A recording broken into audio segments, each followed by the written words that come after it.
Hello mga karelasyon. Ladies, panoorin nyo ito. Baka magulat ka na buong akala mo ay mahal na mahal ka ng partner mong lalaki. Na loyal siya. Na ikaw lang talaga. Wala nang iba. Pero sa likod ng mga yan, yung buong akala mo, maling-mali ka pala. Kaya pag-uusapan natin ang mga signs na meron pala siyang iba habang kayo. Eto, yung kampante ka, pero sa likod pala ng pagiging mapagtiwala mo ay isang napakalagim, napakalungkot na nangyayari sa relasyon.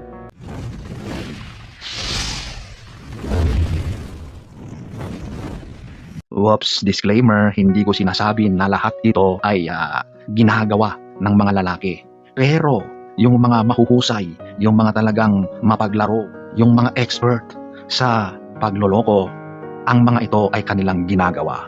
So, at number 1, ito yung galante siya. Siyempre, bilang partner, ikaw ay masaya kasi binibigyan ka ng mga bagay na gusto mo. Talagang ramdam mo na ginagastusan ka sa mga pisikal na mga kagustuhan mo, di ba? So, dahil dyan, hindi ka mag-iisip na merong mali sa relasyon nyo. Binibigyan ka ng mga gusto mo. Kapag kumihiling ka, walang problema sa kanya. So literal na yung mga gusto mo, yung mga hinihingi mo, minsan kahit hindi ka nagsasabi, siya ang nag-o-offer sa iyo. So pakiramdam mo talaga is ang saya. Wow, mahal na mahal ako ng partner ko kasi talaga namang yung mga bagay na ito ay ibinibigay sa akin. Yan ang buong akala mo. Pero sa likod pala niyan, kaya niya ginagawa ay dahil meron siyang ibang agenda. Okay? Number 2, ito yung nagiging malambing siya sa iyo. Talagang ramdam mo na mahal ka. Kasi kitang-kita mo sa mga kilos niya. Sinasabihan ka na mahal ka niya. Lagi kang niyayakap. Lagi kayong magkatabi. So lahat ito ay hindi ka talaga makakaisip ng iba ng hindi maganda. Pero sa mga lalaking mahuhusay, mga expert sa larong ito, ginagawa ito para hindi ka maghinala. Number 3, ito yung meron kang access sa kanyang telepono.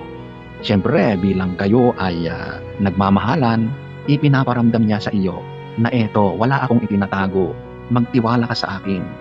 Kaya yung phone niya ay open para sa iyo. Nahahawakan mo, nakikita mo ang laman, nababasa mo. So talagang kampante ka na walang nangyayaring hindi maganda. Pero tulad ng sinabi ko, sa mga talagang mapaglarong mga lalaki, gumagawa yan ng paraan. Siyempre, maliban dyan sa telepono na yan, meron pang iba yan na ginagamit para lang doon sa iba. Okay? Hindi mo nakikita yan. Hindi mo alam yan. Number 4, ito yung nagde-date kayo. Lumalabas kayo. Inaayan niyang mag-dinner, mag-lunch, o kaya mamasyal na kayo lang, manood ng movies, o kaya mag-out of town. Basta sinisiguro niya na magkasama kayo. Maaring kayong dalawa o maaring family, di ba? So talaga namang ang linis, di ba? Hindi mo talaga makikitaan ng something na fishy, na may kababalaghan. Wala talaga. Pero isang diskarte ulit yan para hindi ka talaga maghinala. Siyempre, ang isang mapaglarong lalaki, yung mga ganyang gawain ay para iligaw ka sa katotohanan, di ba? Kaya kampante ka na ngayon, hindi mo iisipin na mayroon pala talaga siyang kalokohang ginagawa. Dahil siyempre, lagi kayong magkasama, nagde-date, but yung mga spare time niya, nandoon na yan sa iba, okay? Number 5, lagi siyang nag-a-update sa'yo. Wow, ang sweet talaga. Concern siya sa iyo. Ayaw niya na nag-aalala ka, na nag-iisip ka ng kung ano-ano. So, he makes it sure na, ayun, sinasabi niya kung nasaan siya, kung ano ang ginagawa niya. At kinukumusta ka rin, kinakausap ka. Kapag break time niya, nasa work siya, nag-a-update sa iyo, nag-chat-chat or tumatawag siya saglit sa iyo. Ang mga yan ulit ay malupit na galawan ng mga lalaki na talaga namang ayaw pahuhuli ng basta-basta. Siyempre naman, sino ba naman ang mag-aakala na meron siyang iba? Kung mayat-maya naman ay updated ka kung nasaan siya. O di ba? Ang lupit ng mga tirada. Number 6, eto yung he makes you feel special. Wow naman, napaka-sweet naman talaga, di ba? Talaga namang ramdam na ramdam mo na espesyal ka sa kanya, na talaga namang ang buong pagmamahal niya ay ibinibigay sa iyo, ipinaparamdam sa iyo. Hindi ka mag-iisip ng iba ng hindi maganda sa kanya dahil talagang wala kang makikita na kakaiba sa mga actions niya sa iyo.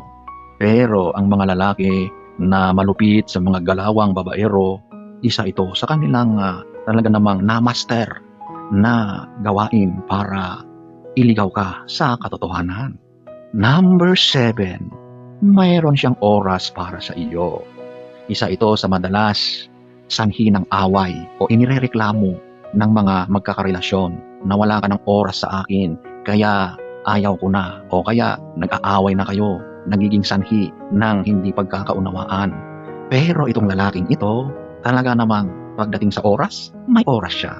Talagang hindi mo masabi na wala, kasi ramdam mo na ikaw ang priority niya above everything else. Pagdating sa mga pagkakataon na kayo ay magkasama, nandoon siya. Talaga namang wala kang masasabi.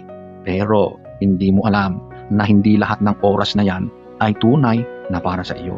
Kasi fraction, or maaring sabihin natin sa kokonting oras na hindi kayo magkasama, nandoon pala siya sa iba. So ganyan kalupit ang mga diskartehan ng mga uri ng mga mapaglarong, mapaglinlang na mga lalaki.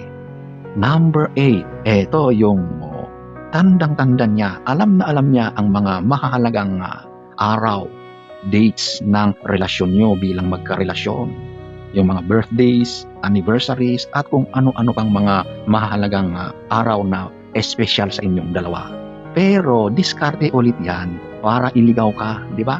Sino ba naman ikaw na mag-iisip kung talaga namang yung anniversary niyo ay na-celebrate niyong dalawa, yung birthday mo, binigyan ka pa ng regalo, kumain kayong dalawa sa labas. Basta lahat ng important dates, kayong dalawa ay magkasama, di ba? So ano pa nga ba ang iisipin mo, di ba? Wala. Pero eto ulit tayo, pagkatapos ng mga araw na yan, syempre nandoon na siya sa iba. Ganyan talaga kalupit ang mga lalaking gagawin ang lahat para hindi mahuli. Ang mga ito ay hindi lang nakatuon sa lalaki. Lahat ay applicable. Mapalalaki man or babae, ay maaring ganito rin ang mga diskartehan. Kaya kung ikaw ay nasa isang relasyon, huwag ka masyadong maging kampante. You must learn to read in between the lines. 2,000 years later. So mga karelasyon, ladies and gentlemen, yan lamang po ay magsisilbing mga paalala, babala, warning, para magkaroon ka rin ng mga idea kung baka maaring ang mga ito ay mangyayari sa relasyon mo. So ingat-ingat at maging mapagmasid.